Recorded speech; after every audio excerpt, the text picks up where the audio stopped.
పట్టింది. మళ్ళీ మనం వెళ్ళి వాళ్ళని కలవడానికి కూడా టైం పట్టింది. సంఘటనగా వెళ్ళి కలవడానికి టైం పట్టింది. ఇండివిజువల్గా వెళ్తున్నారు. దీన్ని ఎలా చూస్తారు? ఛాంబర్ ముందుకు రావాలండి. నేను ఛాంబర్లో ఏ పొజిషన్ తీసుకోను.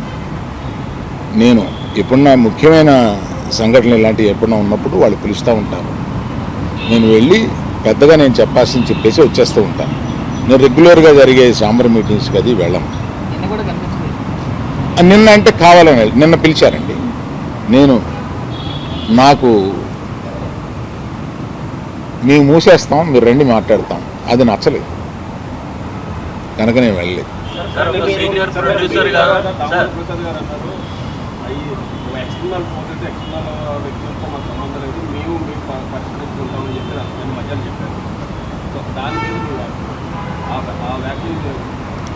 అంటే మాలో మేము పరిష్కరించుకుంటాం అన్నది ఏంటంటే, నిర్మాత, డిస్ట్రిబ్యూటరు, ఎగ్జిబిటరు మధ్యలో సమస్యలు ఉంటే మేము పరిష్కరించుకుంటాము అని అనుకుంటారు అని అనుకుంటున్నాను.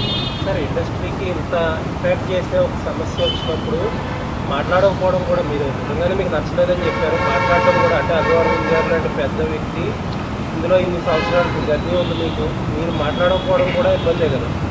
అవునండి, అందుకని మీరు చెప్పాల్సింది కదా. అవునండి, ఒక్క ఎగ్జిబిటర్స్ చెప్పకుండా టోటల్గా ఆంధ్రప్రదేశ్ తెలంగాణకి చెబుదామని వచ్చాను ఇక్కడికి. అంటే ఈ సమస్య అయిపోయాక వచ్చారు లేదు అవలా. పవన్ గారు రిటర్న్ గిఫ్ట్స్ అని చెప్పారు, దానిపైన మీరు అభిప్రాయం? నిజమే కదండి, పవన్ కళ్యాణ్ గారు బాధపడింది 100% నిజం.